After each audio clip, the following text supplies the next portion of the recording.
किसी ने सही कहा है कि जब आप खुद पर ध्यान देते हैं तो आपकी जिंदगी बेहतर हो जाती है, लेकिन जब आप दूसरों पर ध्यान देते हैं तो आपको सिर्फ उनकी परेशानियां ही सुनने को मिलती हैं और आप उनकी जिंदगी का मुश्किल हिस्सा भी बन जाते हैं। फिर भी कुछ लोग हमेशा दूसरों की जिंदगी में दिलचस्पी लेते हैं, उनकी जिंदगी में क्या चल रहा है, कैसे चल रहा है, ये जानने की कोशिश करते रहते हैं। ऐसे लोग ही अक्सर परेशान रहते हैं और कई बार नई मुसीबतों को अपने सिर ले लेते हैं। आज की कहानी भी इसी विषय पर है।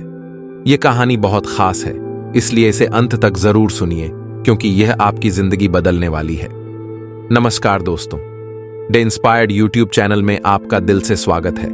जंगल के बीचों बीच एक बहुत ही शांत आश्रम था, जहां एक महात्मा अपने एक शिष्य के साथ रहते थे। प्रकृति की गोद में बसा वह स्थान मानो स्वर्ग का टुकड़ा था।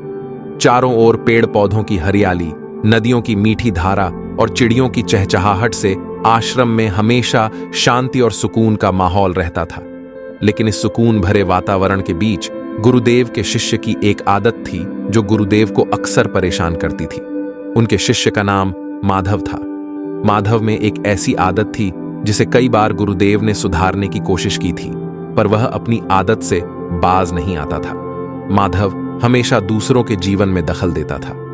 जब भी उसे कोई अनजान व्यक्ति मिलता तो वह उससे बेवजह बहुत बातें करता, फालतू की बातें करता और अजीबोगरीब सवाल पूछता। इससे कभी कभी सामने वाला गुस्से में आकर उसे टोक देता, भाई ये सब क्यों बोल रहा है? लेकिन फिर भी वह अपनी आदत से बाज नहीं आता था। वह जब भी आश्रम से बाहर भिक्षा मांगने जाता, लोगों से उनके निजी जीवन के बारे में सवाल पूछता।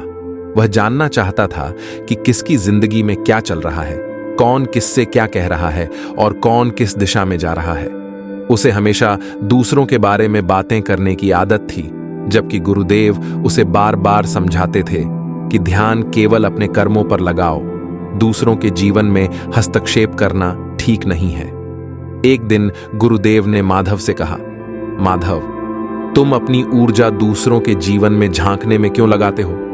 हर व्यक्ति का जीवन उसका अपना है और उसमें दखल देना तुम्हारे ध्यान और साधना में बाधा उत्पन्न कर रहा है। लेकिन माधव की यह आदत आसानी से छूटने वाली नहीं थी। हर बार वह वही गलती दोहराता और गुरुदेव उसे फिर से समझाते। एक दिन गुरुदेव ने माधव को अपने साथ भिक्षाटन के लिए गांव में ले जाने का निर्णय लिया। वह जानते थे कि यदि उसे सही समय पर सबक नहीं सिखाया गया तो उसकी आध्यात्मिक यात्रा अधूरी रह जाएगी। गांव पहुंचने के बाद गुरुदेव ने उसे अकेला छोड़ दिया ताकि वह खुद लोगों से मिल सके और भिक्षा मांग सके। माधव ने कुछ घरों पर दस्तक दी। भिक्षा मांगने के दौरान उसकी पुरानी आदत फिर से उभर आई। वह हर व्यक्ति से उनके जीवन के बारे में सवाल पूछता। एक घर के द्वार पर उसने एक स्त्री से पूछा, तुम्हारे पति कहाँ हैं? क्या तुम्हारे बच्चे स्कूल जाते हैं? औरत को बहुत गुस्सा आया और उसने बिना भिक्षा दिए उसे वहां से भगा दिया, उसका बहिष्कार कर दिया। उसने कहा, तुम कम बोलो, यही तुम्हारे लिए अच्छा होगा। दरअसल उसके पति को किसी गलत काम के कारण कारावास में डाल दिया गया था और वह इस बात से पहले से ही बहुत परेशान थी। फिर भी उसे यह जानने की गहरी उत्सुकता रहती थी कि हर किसी की जिंदगी में क्या चल रहा है। लोग उसे भिक्षा तो दे देते, लेकिन उसके सवालों से परेशान हो जाते। गुरुदेव दूर से यह सब देख रहे थे। उन्होंने सोचा कि माधव को एक वास्तविक और गहरी सीख की जरूरत है। भिक्षा समाप्त करके वे दोनों आश्रम वापस लौटे। गुरुदेव ने माधव से कुछ नहीं कहा, लेकिन उनके मन में एक योजना तैयार हो चुकी थी। कुछ दिन बाद आश्रम में एक बड़ा यज्ञ आयोजन किया गया। गांव के बहुत से लोग यज्ञ में शामिल होने आए। यज्ञ के बाद सभी लोग गुरुदेव के पास आशीर्वाद लेने आए। इस मौके पर माधव की आदत फिर उभर आई। वह लोगों से उनके निजी जीवन के बारे में सवाल पूछने लगा। उसने एक वृद्ध व्यक्ति से पूछा, आपके बेटे कहाँ हैं? क्या वे आपकी देखभाल करते हैं? उस वृद्ध व्यक्ति ने निराशा भरे स्वर में उत्तर दिया, मेरे बेटे अब मेरी चिंता नहीं करते। वृद्ध व्यक्ति ने कहा, आजकल के बेटे माता पिता की कहाँ सेवा करते हैं? सब मतलबी हो गए हैं, अपने अपने काम, व्यापार और शहर की जिंदगी में व्यस्त हैं। मुझे कौन पूछने वाला है? लेकिन बेटा, तुम किसी से यह बात मत कहना, मैं तुम्हें अपने मन की बात बता रहा हूं। क्या आजकल अकेले रहने में ही भलाई है? किसी के भरोसे मत रहो। जीवन का असली सुख आत्मनिर्भर रहने में है। इस उत्तर के बाद माधव ने यह बात औरों के साथ साझा की और देखते ही देखते यह बात पूरे गांव में फैल गई। कुछ ही देर में उस वृद्ध के बेटे भी वहां आए और उन्होंने अपने पिता के बारे में फैल रही अफवाहों पर गुस्सा जताया। वहां एक अप्रिय स्थिति उत्पन्न हो गई और यज्ञ का पवित्र वातावरण बिगड़ने लगा। तो उन्होंने गुस्से में आकर उसको बहुत मारा। वे उसे इतना पीटते रहे कि वह लहूलुहान हो गया और उसके शरीर में असहनीय पीड़ा होने लगी। गुरुदेव यह सब देख रहे थे, लेकिन उन्होंने अभी भी कुछ नहीं कहा। वे जानते थे कि अब समय आ गया है जब माधव को वास्तविकता का सामना करना पड़ेगा। कुछ दिन बाद गुरुदेव ने माधव को अपने साथ जंगल के एक गहरे हिस्से में ले जाने का निश्चय किया। वह स्थान आश्रम से कुछ दूर था और वहां बहुत कम लोग जाते थे। गुरुदेव ने माधव से कहा, आज हम यहां ध्यान करेंगे। यहां की शांति में तुम अपने मन को एकाग्र कर सकोगे। माधव तैयार हो गया और दोनों वहां ध्यान करने बैठ गए। कुछ ही देर में माधव ने ध्यान में डूबने की कोशिश की, लेकिन उसके मन में हमेशा की तरह अन्य लोगों की बातें चलने लगीं। वह सोचने लगा कि गांव के लोग यज्ञ के बारे में क्या सोच रहे होंगे, वृद्ध व्यक्ति के बेटे क्या कर रहे होंगे, और इस तरह के अन्य सवाल उसके मन में उठने लगे। उसका मन शांत नहीं हो पा रहा था। माधव ध्यान में बैठने के बजाय बेचैन था।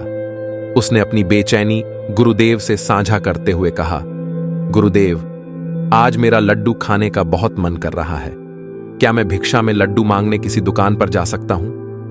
गुरुदेव को यह सुनकर क्रोध आया, लेकिन उन्होंने अपने गुस्से को शांत रखा और बड़ी ही शांतिपूर्वक उत्तर दिया, नहीं, आज ध्यान का दिन है। आज हम भोजन के बारे में नहीं, केवल ध्यान के बारे में सोचेंगे। माधव ने कहा, ठीक है गुरुदेव, पर उसकी उत्सुकता शांत नहीं हुई। फिर गुरुदेव उसे एक लंबी यात्रा पर ले गए। दिन भर चलते रहे और माधव भूख और प्यास से शाम के करीब जब उसकी हालत खराब होने लगी, उसने गुरुदेव से कहा, गुरुदेव, क्या हम पानी पी सकते हैं? गुरुदेव ने शांति से उत्तर दिया, नहीं, हम पानी नहीं पी सकते। इस साधना का यही उद्देश्य है कि हम अपने शरीर को मानसिक और शारीरिक रूप से मजबूत बनाएं। बिना किसी भौतिक आवश्यकता के ध्यान में स्थित रहना ही असली साधना है। थोड़ी देर और चलने के बाद माधव की प्यास बर्दाश्त से बाहर हो गई। उसका गला सूख रहा था और शरीर कांपने लगा। अंततः उससे रहा नहीं गया। उसने गुस्से में कहा, गुरुदेव, यह कैसी शिक्षा है जिसमें हम पानी तक नहीं पी सकते? ऐसे जीवन का क्या फायदा? यह सब बकवास है।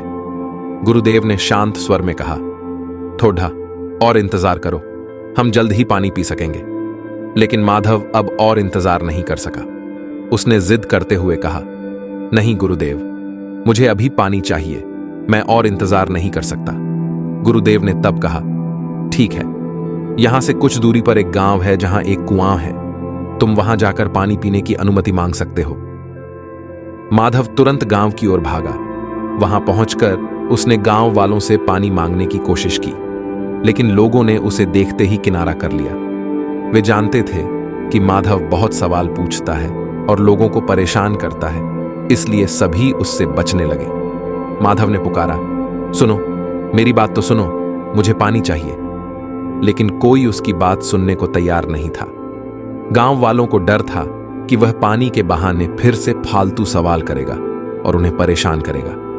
आखिरकार उसे खुद ही कुएं से पानी निकालना पड़ा। प्यास इतनी तेज थी कि वह कुछ और सोच भी नहीं पाया। उसने जल्द से जल्द बाल्टी में से पानी निकाला और गट-गट पानी पीने लगा। जब उसकी प्यास बुझी तो उसने लंबी सांस ली। अब उसके पास किसी से बोलने की हिम्मत नहीं बची थी। उसने महसूस किया कि उसकी आदत ने उसे कितना अकेला कर दिया है। कुछ देर तक वह कुएं के पास ही बैठा रहा।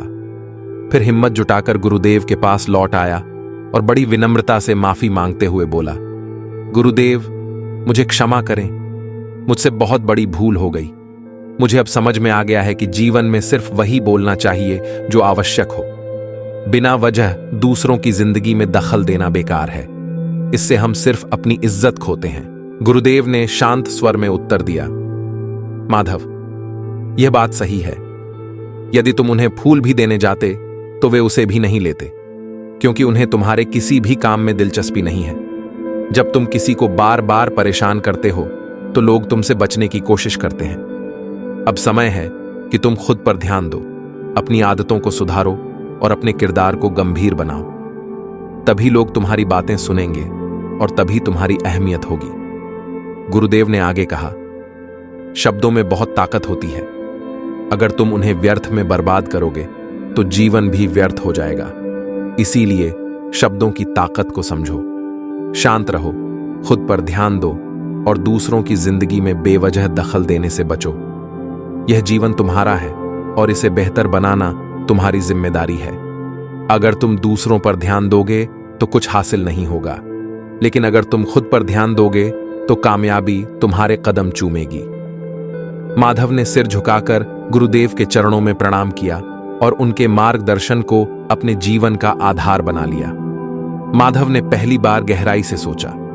उसने महसूस किया कि वह हमेशा दूसरों के जीवन के बारे में ही सोचता रहता है, जबकि खुद का जीवन नियंत्रण से बाहर है। जीवन में सबसे महत्वपूर्ण चीज है अपने मन को नियंत्रित करना। यदि तुम अपने मन को शांत नहीं कर सकते तो बाहरी दुनिया की समस्याओं को सुलझाने की कोशिश व्यर्थ है। दूसरों के जीवन में दखल देने से तुम्हारा जीवन नहीं सुधरेगा। इस घटना ने माधव की आंखें खोल दी। उसे यह एहसास हुआ कि वह अपना समय और ऊर्जा व्यर्थ की बातों में खर्च कर रहा था। उसने गुरुदेव से माफी मांगी और वादा किया कि अब वह अपने मन और जीवन पर ध्यान देगा, न कि दूसरों की जिंदगी में हस्तक्षेप करेगा। वह अब ध्यान करता, अपनी साधना पर ध्यान देता और दूसरों के जीवन में हस्तक्षेप से दूर रहता।